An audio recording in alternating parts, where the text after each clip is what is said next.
Hi friends, ಎಲ್ಲರೂ ಹೇಗಿದ್ದೀರಾ? ನಾನು ಕೂಡ ಚೆನ್ನಾಗಿದ್ದೀನಿ, ನೀವು ಕೂಡ ಚೆನ್ನಾಗಿದ್ದೀರಾ ಅಂತ ಭಾವಿಸ್ತಾ ಇದ್ದೀನಿ.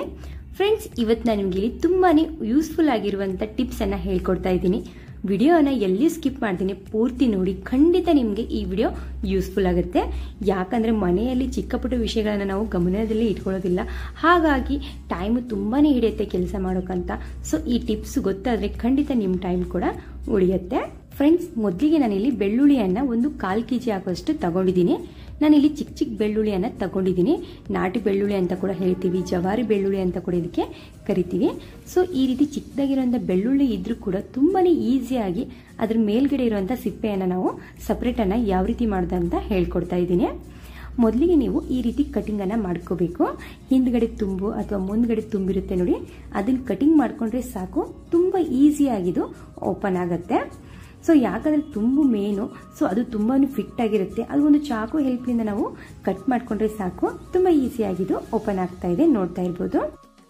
ಫ್ರೆಂಡ್ಸ್, ಬೆಳ್ಳುಳ್ಳಿ ಮೇಲಿರುವಂತಹ ಸಿಪ್ಪೆಯನ್ನ ನಾವು ಸಪ್ರೇಟ್ ಮಾಡ್ಬೇಕಂದ್ರೆ ತುಂಬಾ ಕಷ್ಟದ ಕೆಲಸ ಅನ್ಕೋತೀವಿ.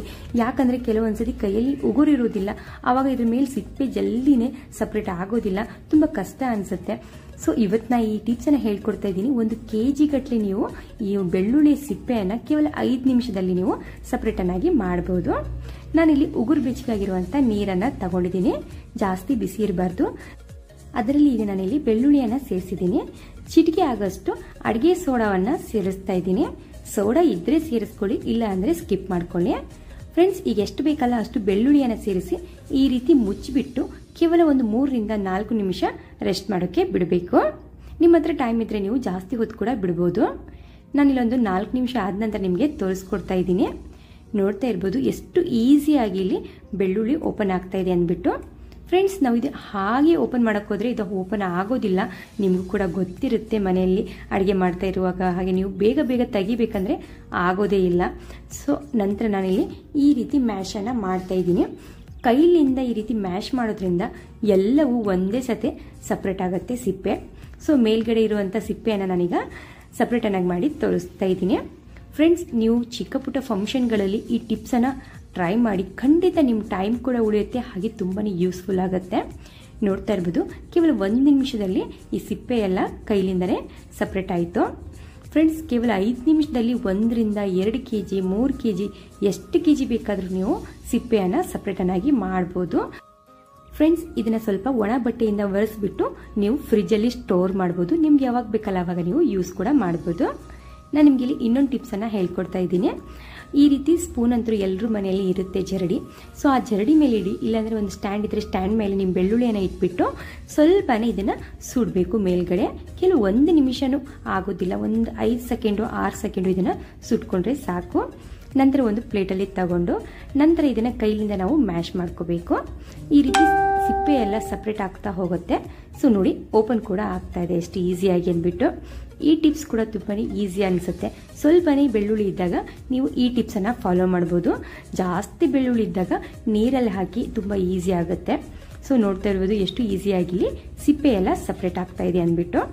ಫ್ರೆಂಡ್ಸ್, ಈ ವಿಡಿಯೋ ನಿಮಗೆ ಸ್ವಲ್ಪ ಏನಾದರೂ ಯೂಸ್ಫುಲ್ ಅನಿಸಿದ್ರೆ, ಇಷ್ಟ ಆದರೆ ಪ್ಲೀಸ್ ನಮ್ಮ ಚಾನಲ್ಗೆ ಸಪೋರ್ಟ್ ಮಾಡಿ, ಹಾಗೆ ನಮ್ಮ ಚಾನಲ್ನ ಸಬ್ಸ್ಕ್ರೈಬ್ ಮಾಡ್ಕೊಳ್ಳೋದನ್ನ ಮರಿಬೇಡಿ. ಫ್ರೆಂಡ್ಸ್, ಕೆಲವೊಮ್ಮೆ ನಾವು ಅನ್ನ, ಸಾಂಬಾರು, ಹಾಲು ಗ್ಯಾಸ್ ಮೇಲೆ ಇಟ್ಬಿಟ್ಟು ಮರೆತು ಬಿಟ್ಟಿರ್ತೀವಿ. ಆವಾಗ ಅದೆಲ್ಲ ಉಕ್ಕಿಬಿಟ್ಟು ಕೆಳಗಡೆ ಬಿದ್ದರೆ ಗ್ಯಾಸ್ ಕೂಡ ವಾಶ್ ಮಾಡಬೇಕು, ಹಾಗೆ ತುಂಬಾನೇ ಕೆಲಸ ಕೂಡ ಹಿಡಿಯುತ್ತೆ. ಹಾಗಾದಲ್ಲಿ ಸೊ ಈ ಟಿಪ್ಸ್ ಕೂಡ ನೀವು ಫಾಲೋ ಮಾಡ್ಬೋದು. ಗ್ಯಾಸ್ ಮೇಲೆ ಏನಾದರೂ ನಾವು ಕುಕ್ ಮಾಡೋಕ್ಕಿಟ್ರೆ ಅದ್ರ ಮೇಲ್ಗಡೆ ದಂಡಿ ಇರುತ್ತಲ್ಲ, ಅದ್ರ ಮೇಲ್ಗಡೆ ಸ್ವಲ್ಪನೇ ಎಣ್ಣೆಯನ್ನ ಈ ರೀತಿ ಸ್ಪ್ರೆಡ್ ಮಾಡ್ಕೋಬೇಕು. ಫ್ರೆಂಡ್ಸ್, ಈ ರೀತಿ ಸ್ಪ್ರೆಡ್ ಮಾಡ್ಕೋದ್ರಿಂದ ನಾವೇನು ಬೇರೆ ಕೆಲಸ ಮಾಡುವಾಗ ಇದು ಉಕ್ಕು ಬಂದರೂ ಕೂಡ ಕೆಳಗಡೆ ಬೀಳೋದಿಲ್ಲ. ಸೊ ನೀವು ನೋಡ್ತಾ ಇರ್ಬೋದು, ಗ್ಯಾಸನ್ನು ನಾನು ಹೈ ಫ್ಲೇಮಲ್ಲಿ ಇಟ್ಬಿಟ್ಟು ನಿಮಗೆ ತೋರಿಸ್ತಾ ಇದ್ದೀನಿ. ಫ್ರೆಂಡ್ಸ್, ಎಣ್ಣೆ ಈ ರೀತಿ ಹಚ್ಚೋದ್ರಿಂದ ಕೆಳಗಡೆ ಉಕ್ಕಿ ಇದು ಬೀಳೋದಿಲ್ಲ, ಅದು ಮಾತ್ರ ಗ್ಯಾರಂಟಿ. ನೀವು ಸಾಂಬಾರಾಯಿತು, ಅನ್ನ ಆಯಿತು, ಯಾವುದೇ ಅಡುಗೆ ಮಾಡುವಾಗ ಈ ರೀತಿ ಉಕ್ಕುತ್ತೆ ಅನ್ನೋ ಭಯ ಇದ್ರೆ ಮೊದಲನೇ ನೀವು ಗ್ಯಾಸ್ ಮೇಲೆ ಪಾತ್ರೆ ಇಟ್ಟಾಗ ಎಣ್ಣೆಯನ್ನು ಸ್ಪ್ರೆಡ್ ಮಾಡ್ಕೊಳ್ಳಿ. ಈ ರೀತಿ ಸ್ಪ್ರೆಡ್ ಮಾಡ್ಕೊಳ್ಳೋದ್ರಿಂದ ಸ್ವಲ್ಪನೂ ಕೆಳಗೆ ಬೀಳೋದಿಲ್ಲ. ನೀವು ನೋಡ್ತಾ ಇರ್ಬೋದು, ಅವಾಗಲೂ ಸ್ವಲ್ಪ ನೀರು ಕೆಳಗೆ ಬಿದ್ದಿತ್ತು. ಸೊ ಈಗ ನಾನು ನಿಮಗೆ ಗ್ಯಾಸನ್ನು ಹೈ ಫ್ಲೇಮಲ್ಲಿ ಇಟ್ಬಿಟ್ಟೆ ತೋರಿಸ್ತಾ ಇದ್ದೀನಿ. ಸ್ವಲ್ಪನೂ ನೀರು ಕೆಳಗಡೆ ಬೀಳ್ತಾ ಇಲ್ಲ, ಆದರೂ ಪೂರ್ತಿ ಇಲ್ಲಿ ಉಕ್ಕಿ ಮೇಲ್ಗಡೆ ಬಂದರೂ ಕೂಡ. ಫ್ರೆಂಡ್ಸ್, ಈ ವಿಡಿಯೋ ನಿಮಗೆ ಯೂಸ್ಫುಲ್ ಆಯಿತು ಅನ್ಕೋತೀನಿ. ಈ ವಿಡಿಯೋ ನಿಮಗೆ ಸ್ವಲ್ಪನಾದರೂ ಯೂಸ್ಫುಲ್ ಆದರೆ, ಇಷ್ಟ ಆದರೆ ಪ್ಲೀಸ್ ನಮ್ಮ ಚಾನಲ್ಗೆ ಸಪೋರ್ಟ್ ಮಾಡಿ, ಹಾಗೆ ನಮ್ಮ ಚಾನಲ್ನ ಸಬ್ಸ್ಕ್ರೈಬ್ ಮಾಡ್ಕೋದನ್ನು ಮರಿಬೇಡಿ. ಫ್ರೆಂಡ್ಸ್, ಹಾಗೆ ಈ ವಿಡಿಯೋನ ಇನ್ನೊಬ್ರಿಗೂ ಕೂಡ ಶೇರ್ ಮಾಡಿ, ಅವ್ರಿಗೂ ಕೂಡ ಯೂಸ್ಫುಲ್ ಆಗಲಿ. ಫ್ರೆಂಡ್ಸ್, ಈ ವಿಡಿಯೋ ನಾನು ಇಲ್ಲಿಗೆ ಮುಗಿಸ್ತಾ ಇದ್ದೀನಿ. ಈ ವಿಡಿಯೋ ನೋಡೋದಕ್ಕೆ thank you so much friends.